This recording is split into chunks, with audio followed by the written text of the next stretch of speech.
खबरों का सारथी। नमस्कार, मैं मुस्कान सिंह और आप देख रहे हैं के न्यूज इंडिया। फिलहाल वक्त हो चुका है उत्तराखंड की खबरों का, लेकिन रुक कर लेते हैं खबरों का। खबर आपको नैनीताल से बता रहे हैं, जहां नैनीताल जिले के पीरूमदार स्थित किसान इंटर कॉलेज की जमीन पर अवैध रूप से व्यावसायिक दुकानों के निर्माण को लेकर दायर जनहित याचिका पर उत्तराखंड हाईकोर्ट ने सख्त रुख अपनाया है। कोर्ट के खंडपीठ ने राज्य सरकार और कॉलेज प्रबंधन को नोटिस जारी कर जवाब दाखिल करने के निर्देश दिए हैं। पीरूमदारा निवासी ओम प्रकाश सैनी की ओर से दायर याचिका में कहा गया कि स्कूल की जमीन पर बिना सरकारी अनुमति के दुकानों का निर्माण किया जा रहा है और उन्हें लीज पर दिया जा रहा है। याचिकाकर्ता का आरोप है कि इससे शिक्षण गतिविधियां प्रभावित हो रही हैं और छात्रों को परेशानी हो रही है। कोर्ट ने मामले की अगली सुनवाई जून माह में तय की है। याचिका में स्कूल में व्यावसायिक गतिविधियों पर रोक लगाने की मांग की गई है।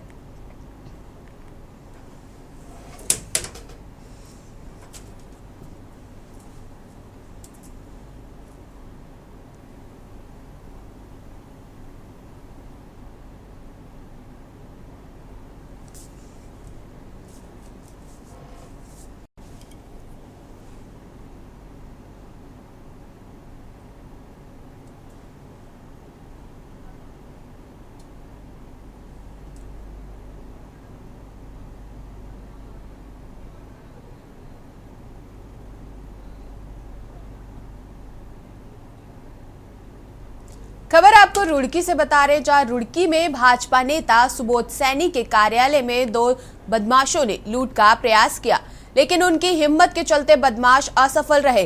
घटना के दौरान दोनों युवक चाकू लेकर आए थे, लेकिन सुबोध सैनी ने उनका सामना किया और पकड़ने की कोशिश की। हमलावर सफेद वैगनार कार में बैठकर गए थे। पूरी घटना सीसीटीवी में रिकॉर्ड हो गई। भाजपा नेता ने सिविल लाइंस कोतवाली पुलिस को तहरीर देकर सुरक्षा की मांग की है। पुलिस मामले की जांच कर रही है और बदमाशों व उनकी कार की तलाश में जुटी है।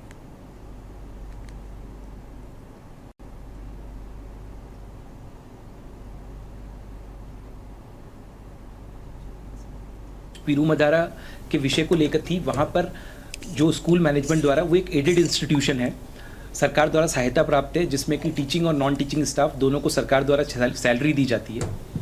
उस स्कूल के मैनेजमेंट द्वारा स्कूल के गेट के सामने, स्कूल के गेट के दाईं और बाईं दोनों ओर मल्टी फ्लोर कॉम्प्लेक्स और शॉप्स बनाई जा रही हैं, जिसको लोगों को संभवतः किराए पर या पगड़ी लेकर दिया जाएगा। ये हमारे इस रिट याचिका में आरोप था।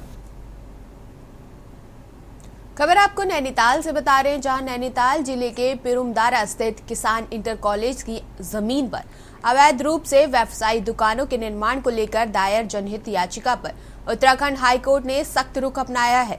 कोर्ट की खंडपीठ ने राज्य सरकार और कॉलेज प्रबंधन को नोटिस जारी कर जवाब दाखिल करने के निर्देश दिए हैं। पीरूमदारा निवासी ओम प्रकाश सैनी ने की ओर से दायर याचिका में कहा गया कि स्कूल की जमीन पर बिना सरकारी अनुमति के दुकानों का निर्माण किया जा रहा है और उन्हें लीज पर दिया जा रहा है। याचिकाकर्ता का आरोप है कि इससे शिक्षण गतिविधियां प्रभावित हो रही हैं और छात्रों को परेशानी हो रही है। कोर्ट ने मामले की अगली सुनवाई जून माह में तय की है। याचिका में स्कूल में व्यावसायिक गतिविधि पर रोक लगाने की मांग की गई है। एक जून और कांग्रेस द्वारा आयोजित जय हिंद रैली हमारे शौर्य, पराक्रम, वीरता के प्रतीक हमारे सैनिक, जिन्होंने हमेशा देश की सुरक्षा में अपना महत्वपूर्ण योगदान दिया है, सीमा की सुरक्षा की है और आज भी हम सुरक्षित हैं। अपने सेनाओं पर हमें गर्व है। उसी को लेकर कांग्रेस 1 जून को ऐतिहासिक रैली करने जा रही है, जिसमें हम जो हमारे सैनिक हैं, पूर्व सैनिकों का, उनके परिवारों का, उनके परिजनों का सम्मान करना चाहते हैं। आज राहुल जी पूरे देश की तरफ से, जो भी देशभक्त लोग हैं उनकी तरफ से, पुंछ के उन लोगों का आभार व्यक्त करने के लिए पुंछ में हैं, जिन्होंने इस युद्ध में अपनों को खोया है, कुर्बानी दी है, और उनके आंसू पहुंचने और देश की ओर से ये कहने कि पूरा देश उनके साथ खड़ा है। राहुल गांधी जी आज पुंछ में हैं और साथ लगातार सहूलियतों में वृद्धि से चार धाम यात्रा करने वाले श्रद्धालुओं की संख्या बढ़ती जा रही है। इसलिए 30 अप्रैल से शुरू हुई चार धाम यात्रा में बीते 25 दिन में गंगोत्री यमुनोत्री धाम पहुंचने वाले श्रद्धालुओं का आंकड़ा 4,50,670 से ऊपर हो चुका है। मुख्यमंत्री पुष्कर सिंह धामी सहित चार धाम यात्रा समिति लगातार उपलब्ध कराई जा रही है, सुविधाओं की समीक्षा कर रहे हैं। यही कारण है कि प्रशासनिक अधिकारी व्यवस्थाओं में कोई कसर नहीं रखना चाहते हैं। इन दोनों धामों में प्रतिदिन औसतन 20,000 से अधिक श्रद्धालु के पहुंचने का सिलसिला जारी है। चार धाम यात्रियों द्वारा वापसी में बेहतरीन यात्रा अनुभव लेकर जा रहे हैं, जिससे श्रद्धालुओं की आवागमन बढ़ना माना जा रहा है। देश के मैदानी इलाकों से चार धाम यात्रा के लिए यहां पहाड़ पर पहुंचने वाले श्रद्धालु मौसमी बदलाव से स्वास्थ्य संबंधी समस्याएं खड़ी होने की सबसे अधिक आशंका रहती है। इस समस्या से निपटने के लिए शासन सहित प्रशासन खास तवज्जो दे रहा है।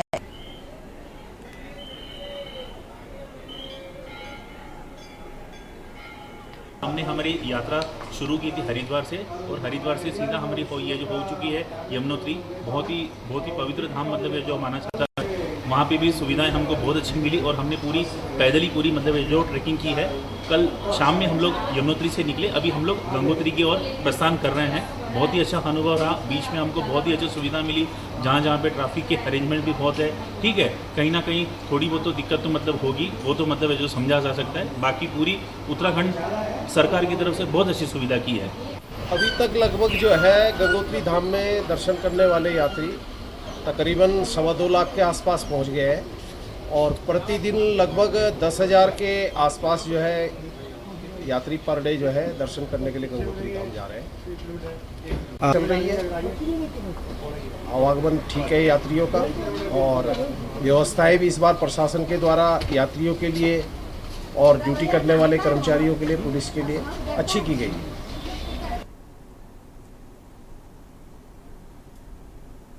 खबर आपको देहरादून से बता रहे, जहां देहरादून जिले में डीएम 7 बंसल द्वारा शुरू की गई नंदा सनुंदा योजना गरीब परिवारों की बेटियों के लिए वरदान बन रही है। इस योजना के तहत जरूरतमंद छात्राओं को शिक्षा के लिए सीधे संस्थान के खाते में धनराशि भेजी जा रही है। शुक्रवार को जिला कार्यक्रम में आयोजित कार्यक्रम में डीएम 7 बंसल ने 5 छात्राओं को कुल 80,935 रुपए के चेक वितरित किए। इन छात्रों के आवेदन आंगनबाड़ी, समाज कल्याण और अन्य माध्यमों से आए थे। डीएम ने कहा कि यह योजना आगे भी जारी रहेगी और अधिक से अधिक बेटियों को इसका लाभ दिलाया जाएगा।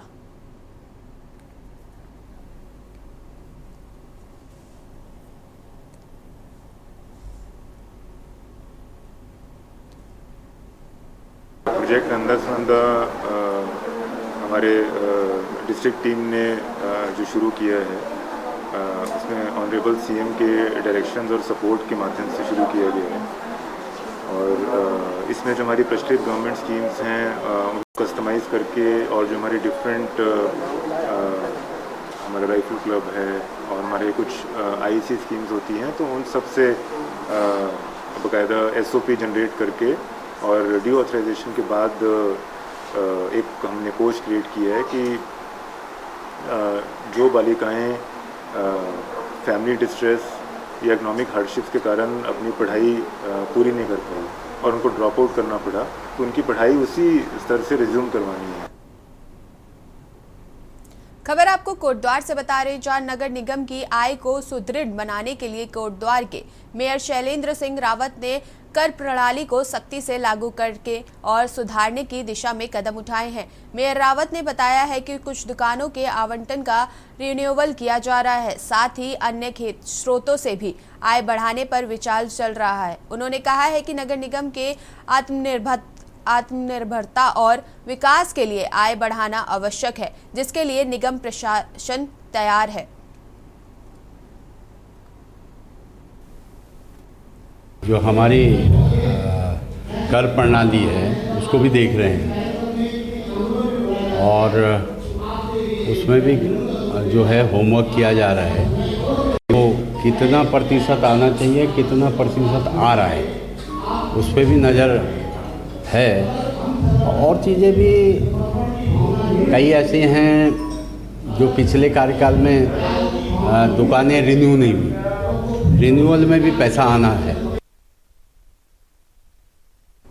खबर आपको रुड़की से बता रहे, जहां रुड़की नगर निगम क्षेत्र में गृहकर की बढ़ोतरी और अन्य समस्याओं को लेकर महानगर कांग्रेस ने नगर निगम कार्यालय के बाहर प्रदर्शन कर जमकर नारेबाजी की। कांग्रेस कार्यकर्ताओं ने भाजपा सरकार को जनविरोधी बताया और बढ़े हुए कर को वापस लिए जाने की मांग की। आपको बता दें कि नगर निगम कार्यालय के बाहर प्रदर्शन के दौरान कलियर विधायक फुरकान अहमद ने कहा कि गृहकर को बढ़ाकर सरकार ने अपना जन विरोधी होने का प्रमाण दिया है। उन्होंने कहा कि सरकार को जनता के हितों से कोई सरोकार नहीं है, बस वह जनता को आर्थिक बोझ के तले दबाने का काम कर रही है। महानगर कांग्रेस अध्यक्ष एडवोकेट चौधरी राजेंद्र सिंह ने कहा कि वर्तमान नगर विधायक भाजपा से हैं और लगातार सरकार में होने के बावजूद वे नगर में जलभराव की समस्या के समाधान के लिए कोई कार्य नहीं कर पाए। उन्होंने कहा कि प्रदेश सरकार ने बिजली की दरों में फिर बढ़ोतरी की है। लगातार बढ़ रहे बिलों से जनता परेशान है। उन्होंने कहा कि गृहकर और बिजली की दर बढ़ाए जाने के बदले सरकार को जनता को सुविधाएं देने पर ध्यान देना चाहिए।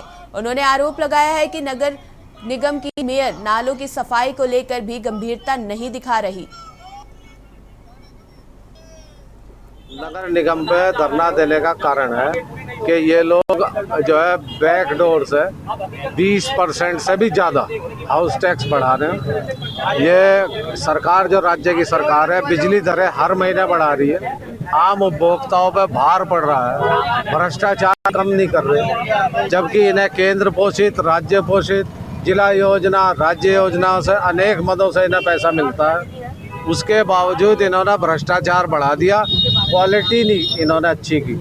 इसको जो हमारे महानगर अध्यक्ष चौधरी राजेंद्र सिंह जी के नेतृत्व में यहाँ पर क्योंकि जो यहाँ पर बार बार बढ़ोतरी की जा रही है, अभी चाहे हाउस टैक्स की बढ़ोतरी हो, चाहे बिजली की बढ़ोतरी हो, चाहे कुछ भी हो, तो इस तरह का बार बार बढ़ोतरी की जा रही है। जो हमारे नगर निगम में जो नए क्षेत्र जुड़े थे उनमें शासन आदेश है कि 10 साल तक कोई भी टैक्स नहीं लगना, उन पर भी टैक्स होगा जा रहा है। और जो अभी जो नगर निगम की मीटिंग हुई थी उसमें सब पार्षदों मैंने भी रखा था प्रस्ताव कि प्यारे नालों की सफाई होनी चाहिए, क्योंकि बरसात आने वाली है। हमारे रामपुर चुंगी आप सबको मालूम है कि वहां पर कितना पानी बढ़ता है। खबर आपको हरिद्वार से बता रहे, जहां हरिद्वार के मेला नियंत्रण भवन में राज्यसभा सांसद नरेश बंसल ने जिला सड़क सुरक्षा समिति की बैठक ली। बैठक में प्रशासन, पुलिस, संबंधित विभागों के अधिकारी और सामाजिक संगठन को प्रतिनिधि शामिल हुए। सांसद ने कहा कि सड़कों के चौड़ीकरण से दूरी तो घटी ही है, लेकिन दुर्घटनाओं में इजाफा हुआ है। उन्होंने सड़क दुर्घटनाएं शून्य करने का लक्ष्य तय करते हुए जन जागरूकता पर जोर दिया। बंसल ने NGO, licence club, Rotary club समेत सभी स्वयंसेवी संगठनों से अभियान चलाकर आम जनता को सड़क सुरक्षा के प्रति जागरूक करने की अपील की है। स्कूलों और कॉलेजों में भी जागरूकता कार्यक्रम आयोजित करने के निर्देश दिए गए हैं।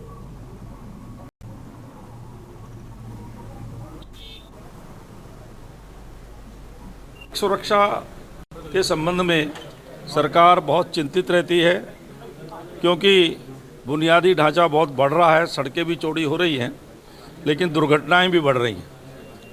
मासिक बैठक होती है जिला स्तर पर, 3-4 महीने में हम भी उस बैठक की अध्यक्षता करते हैं, सांसद भी।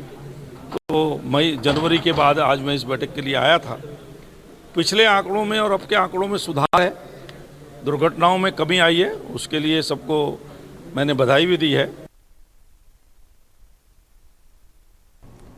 खबर आपको टिहरी से बता रहे हैं, जहां टिहरी जिले के जिलाधिकारी मयूर दीक्षित ने आज चंबा क्षेत्र के सामुदायिक स्वास्थ्य केंद्र, पेयजल निर्माण निगम और नगर पालिका परिषद का व्यापक निरीक्षण किया। निरीक्षण के दौरान उन्होंने स्वास्थ्य केंद्र के कुछ कर्मचारियों की अनुपस्थिति पाई, जिसकी जानकारी उन्होंने सीएमओ को दी। साथ ही निर्माणाधीन लैब की गुणवत्ता पर भी सवाल उठाए गए हैं। पेयजल निर्माण निगम में कर्मचारियों के हड़कंप मचाने की स्थिति को भी जिलाधिकारी ने गंभीरता से लिया। इसके अलावा नगर पालिका परिषद चंबा का भी निरीक्षण कर अधिकारियों को बेहतर कार्यशैली अपनाने के निर्देश दिए। जिलाधिकारी ने कहा कि राज्य सरकार की मंशा है कि अधिकारी अपने कार्यक्षेत्र का खुद निरीक्षण कर सुधार लाएं।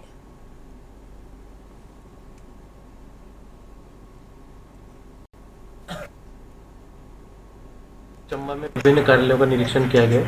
और इसमें जैसा कि राज्य सरकार की मंशा है कि सभी अधिकारीगण निरंतर फील्ड में निरीक्षण करें और जो उपस्थिति है, जो कार्यशैली है, उसको कैसे इम्प्रूव कर सकते हैं उस पर कार्य करें। तो इसी क्रम में आज CHC चंबा का निरीक्षण किया गया, जिसमें कुछ वहाँ के जो कर्मचारी हैं वो बिना परमिशन के एब्सेंट पाए गए हैं। उसमें CMO साहब को कार्रवाई के लिए बता दिया गया है।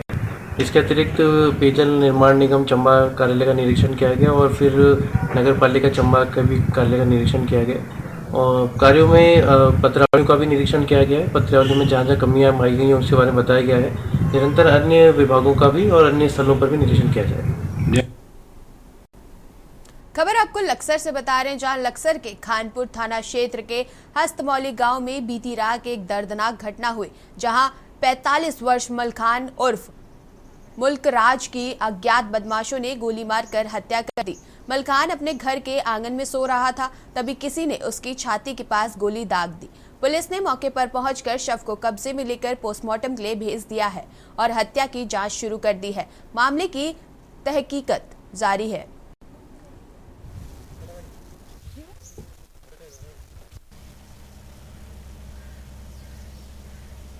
तड़के थाना खानपुर को एक सूचना प्राप्त हुई कि हस्तमौली गांव जो बता रहे हैं आप, वहाँ एक व्यक्ति मृत अवस्था में पड़ा है।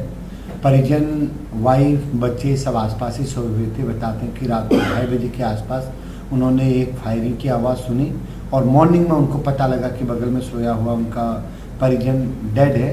तब ये पुलिस ने इमीडिएट जाकर के वहाँ रिस्पॉन्स किया। हमारी थाने की टीम, हमारी CEO लक्सर खुद उन्होंने विजिट किया है। तो जो मृतक हैं उनके चेस्ट में गोली मारी गई है और शायद ऐसा प्रतीत होता है जब वो सोए थे तभी बहुत नज़दीक क्लोज प्रॉक्सिमिटी से उनको गोली मारी है।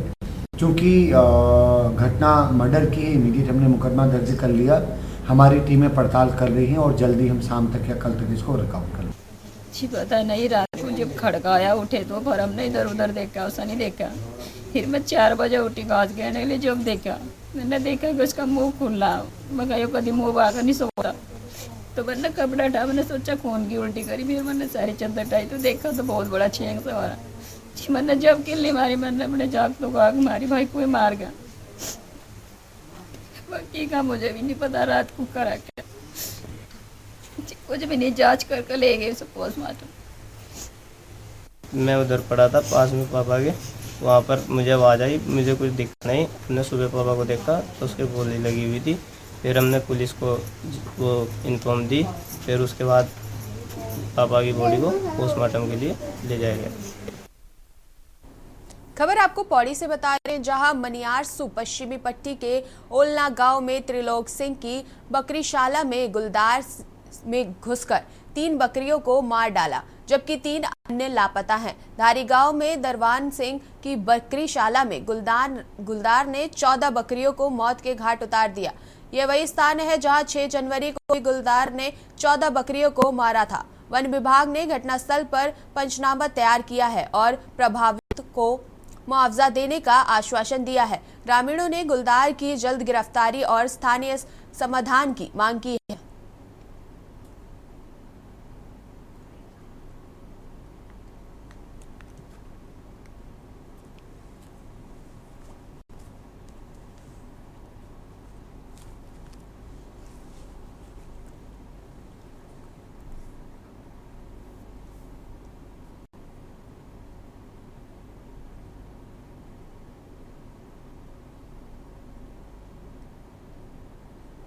क्षेत्र अधिकारी से रिपोर्ट आई है, उसमें हमारे संज्ञान में ये आया है कि कल कलजीखाल ब्लॉक में जो धारी गांव है उसमें एक जो छानी है उसमें गुलदार एंटर किया था और 14 बकरियों को जो है उसने निवाला बनाया है।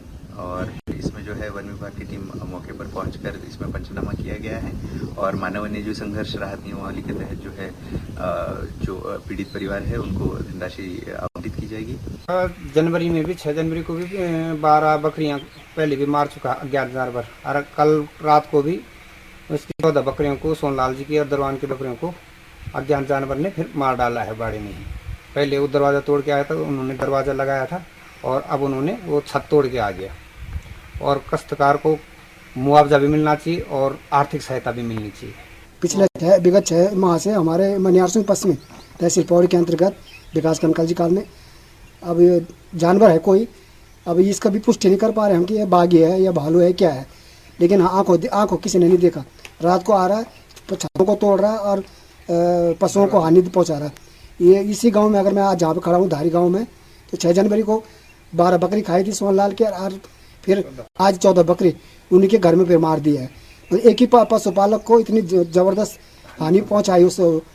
हाँ जी, पहले मेरे 1 लाख रुपए का बकरी नुकसान हो गया और सब बकरे मार दिए उसी समय के ले रखे थी, और उस समय का मार दिया। मैं गरीब आदमी हूँ, मैं अब इसी काम से मेरा गुजारा चलता था, और फिर मैंने दोबारा कर्जा लेके बकरी लिया, फिर 12 जीवन, फिर उसने मार दिए सब। मकान पक्का मकान है, छत तोड़ कर निकल नीचे गया, वो मकान पक्का बना रखा है।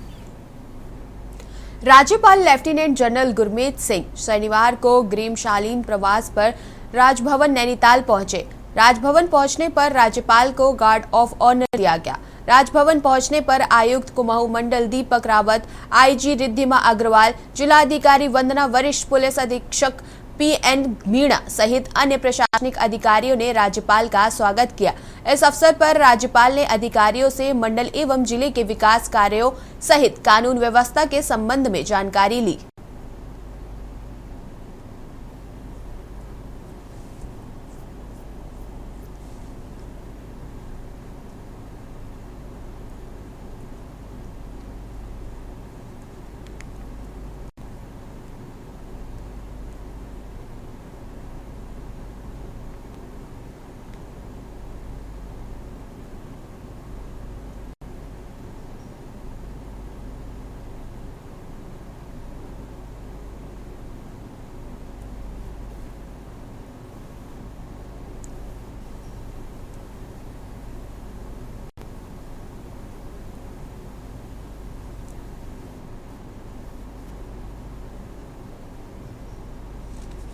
उत्तराखंड का सीमांत क्षेत्र मुनस्यारी हो या शहरी क्षेत्र रामनगर, प्रदेश की स्वास्थ्य सेवाओं की पोल खोल रहे हैं। सीमांत क्षेत्र मुनस्यारी में आज भी कई गांव ऐसे हैं जहां बीमार होने वाले लोग को डोली के सहारे अस्पताल पहुंचाया जाता है। शहरी क्षेत्र रामनगर में तो मानवता को ताक पर ही रख दिया था। मरीज की मौत होने के बाद शव को ले जाने के लिए एम्बुलेंस का इंतजार तक नहीं हो पाया। शव को ई रिक्शा में लाद कर ले जाया जाता है। यह घटना रामनगर के उप जिला चिकित्सालय से सामने आई है, जहां एक शव को अस्पताल के मोर्चरी तक ई रिक्शा में ले जाया गया। यह मामला सोशल मीडिया पर सामने आने के बाद स्वास्थ्य विभाग ने गंभीरता से संज्ञान लिया है। राजधानी देहरादून में कोरोना के मरीज मिलने से स्वास्थ्य विभाग का अलर्ट जारी। वहीं दूसरी ओर बरधाल स्वास्थ्य सेवाओं की चौंकाने वाली तस्वीरें सामने आ रही हैं। ऐसे में प्रदेश की लहर स्वास्थ्य सेवाओं को लेकर राजनीति गर्मा गई है।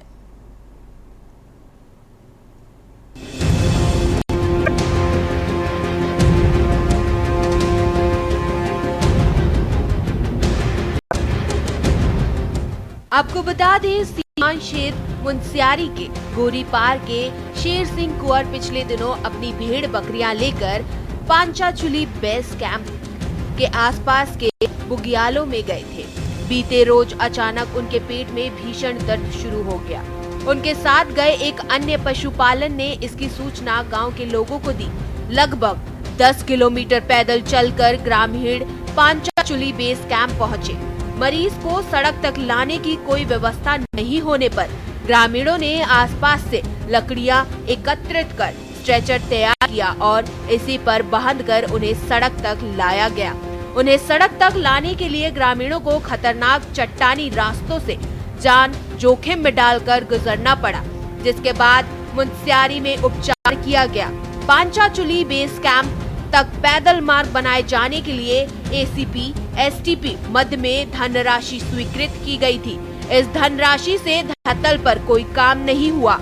यहां पहुंचने वाले लोगों को आज भी चट्टानों पर खतरनाक मार्ग पार करना पड़ता है।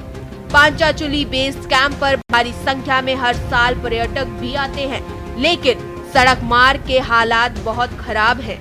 तहसील क्षेत्र के अंतर्गत मुनस्यारी बेस कैंप तक मार्ग बनाए जाने की कई बार घोषणाएं हो चुकी हैं, लेकिन सड़क मार्ग बन नहीं पाया है, जिस कारण आए दिन लोगों को परेशानी का सामना करना पड़ रहा है। जिसको लेकर विपक्ष ने सरकार पर हमला बोल दिया है। देखिए, जिस तरह से तस्वीर निकल कर आ रही है, बहुत ही घिनौनी तस्वीर है हमारे समाज की कि एक व्यक्ति का शव जो है वो ई रिक्शा में ले जाना पड़ रहा है और वहीं पिथौरागढ़ में मरीज को कंधे पर ले जाने की या ढोने की बात सामने आई है। बहुत दुर्भाग्यपूर्ण है। स्वास्थ्य महकमे के लिए चुल्लू भर पानी में डूब मरने जैसी बात है और एक समाज होने के नाते हम भी कितना आगे आकर मदद कर रहे हैं अपने साथी की, ये भी हमें आत्मावलोकन करना होगा। स्वास्थ्य सेवाएं कभी भी उतनी माकूल या चाक चौबंद रही नहीं है जब से राज्य का गठन हुआ। जो हमारा स्टेटस होना चाहिए, जो हमारे स्वास्थ्य सेवाओं का स्टैंडर्ड होना चाहिए, आज 25 साल बाद भी हम वो नहीं पा पाए हैं। लेकिन इस बार की सरकार में तो स्थितियां बद से बदतर देखी जा रही हैं। बहुत लचर स्थिति हो गई है और सुनवाई कहीं नहीं है। किसके सामने व्यक्ति जाकर अपना दुखड़ा रोए, ये भी कुछ पता नहीं है। सरकार के सभी दावे अपने आप में फर्जी हैं, जिसका जीता जागता सबूत नित्य हमारे पहाड़ी क्षेत्रों से या मैदानी क्षेत्रों से देखने को मिलता है। आपका रामनगर में आपने वर्तमान में देखा होगा कि पहाड़ में जिस प्रकार से आप देखें कि ई रिक्शे के माध्यम से सरकार एम्बुलेंस उपलब्ध नहीं करा पा रही है और एक परिवार को अपने मरीज का शव ई रिक्शे के माध्यम से ले जाना पड़ रहा है। वहीं दूसरी तरफ पिथौरागढ़ में आपने देखा होगा कि मरीज को डंडी कंडी में रख कर ले जा रहे हैं और ये मामले ये यहीं के नहीं है, सारे पहाड़ की स्थिति ऐसी है। आप बद्रीनाथ विधानसभा में देखिए, आप चमोली में देखिए या उसके इर्द गिर्द उत्तरकाशी टिहरी में देखिए, नित्य ऐसे मामले आते हैं कि लोगों को पहाड़ी जो ये लोग हमारे मूल निवासी हैं, उन्हें सारे मरीजों को इसी प्रकार से स्वास्थ्य हॉस्पिटलों तक लाना पड़ रहा है कि राज्य सरकार के मंत्री संतरी ही नहीं बल्कि इसके साथ साथ जो हमारे अधिकारी लोग हैं, इनका इलाज सरकार मैक्स अस्पताल में करवाती है, महंगे महंगे हॉस्पिटलों में जहाँ सुविधाएं हैं। लेकिन जो हमारी आम जनता है उनकी स्थिति आज ऐसी है कि आयुष्मान कार्ड पर भी उन्हें इलाज नहीं मिल पा रहा है। ऐसा नहीं है कि बिल्कुल स्वास्थ्य सेवाएं चरमरा गई हैं। हो सकता है किसी कारण से इस तरीके का वो एक प्रकरण सामने आया है, उसके ऊपर मुझे लगता है कि जांच होनी चाहिए और जांच करवाएगी सरकार और देखेगी। अगर गलत होगा तो कहीं ना कहीं उन कर्मचारियों के खिलाफ कार्रवाई भी होगी, क्योंकि एम्बुलेंस की जो है सरकार ने उनको मुहैया कराई है। तमाम जो चीजें हैं, जो गाड़ियां हैं, वो वहां पर मुहैया होती हैं। तब इस चीज़ों को लेकर के तो स्वास्थ्य महकमे को ये देखना चाहिए इन सारी चीज़ों के ऊपर कि किसी भी मरीज को या किसी भी व्यक्ति को इस तरह की कोई दिक्कत ना हो। इन सारी चीज़ों के ऊपर ध्यान रखना चाहिए। तो ये जांच का विषय है, जांच होगी तो मुझे लगता है कि कर्मचारियों के खिलाफ कार्रवाई भी होगी। वहीं देश में एक बार फिर कोरोना संक्रमण ने दस्तक दे दी है। इस साल कोरोना का नया वेरिएंट JN1 ने पिछले एक महीने में हांगकांग, सिंगापुर समेत कई देशों में तेजी से फैल रहा है। अन्य देशों में दस्तक देने के साथ ही भारत में भी दस्तक दे दी है।